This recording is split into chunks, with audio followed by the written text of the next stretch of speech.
తిరుమల దేవస్థానాన్ని ఈరోజు అత్యంత ఎక్కువగా అభివృద్ధి చేస్తున్నామని చెప్పేసి వాళ్ళ మనసులో చెప్తున్నటువంటి మాట. వాళ్ళ మా మనసులో సంస్థను కూడా వదిలిపెట్టి ఈరోజు తిరుమల దేవస్థానం మీద మొత్తం 24 గంటలు అదే శ్రద్ధ మీద ఉన్నాడని చెప్పేసి మా చైర్మన్ మా ఎండి ఈ రోజు మొత్తం తిరుమలని అంతా డెవలప్ చేస్తుంటే కావాలని చెప్పేసి వైసీపీ వాళ్ళు లేకపోతే ఆయన గిట్టని వాళ్ళు వీడియోలు బయటకు రిలీజ్ చేసిరని చెప్పేసి ఈరోజు అంటున్నటువంటి మాట. దీంట్లో మీరు ఏమంటారు? నాకు కిరసనాల మీద డౌట్ ఉంది. ఎందుకంటారు? వాళ్ళకి ఏమైంది? వాళ్ళకి ఇప్పుడు రాధాకృష్ణ గారికి సేపు అరవశ్రీధర్ విషయం చెప్పాను. చెప్పారు. అక్కడ వెనకాతలు ఎవరెవరు ఉన్నారు? దాంట్లో రకరకాల టీడీపీ ఇన్ఛార్జే కదా. అవును అవును సార్. నెక్స్ట్ ఇక్కడ మీకు ఆదిమూలం గురించి చెప్పాను, ఆయన కాళహస్తి ఎమ్మెల్యే గురించి చెప్పాను. అవును నవత కోన రవికుమార్ అక్కడ శ్రీకాకుళం ఇష్యూలు ఉన్నాయి. అవును. ఆ లోపలికైతే ఎలాంటి యాడ్ స్టిక్ ఇచ్చారు, సస్పెండ్ చేశారా? చేయలే. ఆవిడైతే హెడ్ మాస్టర్స్ గారు ఆత్మహత్య చేసుకోబోయింది కదా ఆవిడ, కోన రవికుమార్ గారు. అవును సార్ ఇదన్నీ చూసి మరి ఈ అరవశ్రీధర్ ఒకటి ఎందుకు సస్పెండ్ అయ్యాడు?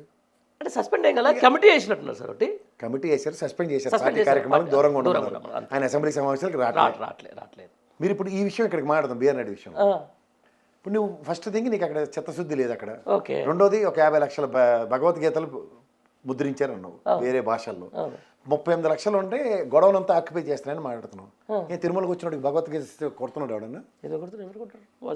ఎందుకు పంచట్లే? గత ప్రభుత్వం పంచింది 18. అది కూడా సనాతన ధర్మ ప్రచారమే కదా సార్, ఇవ్వచ్చు కదా. ఎందుకు ఇవ్వట్లే? మీరే చెప్పాలి, ఇలాంటి మేధావులు చెప్పాలి. నేను మేధావుని కాదు, దయించి ఆ పదం ఆవిడకి వాడ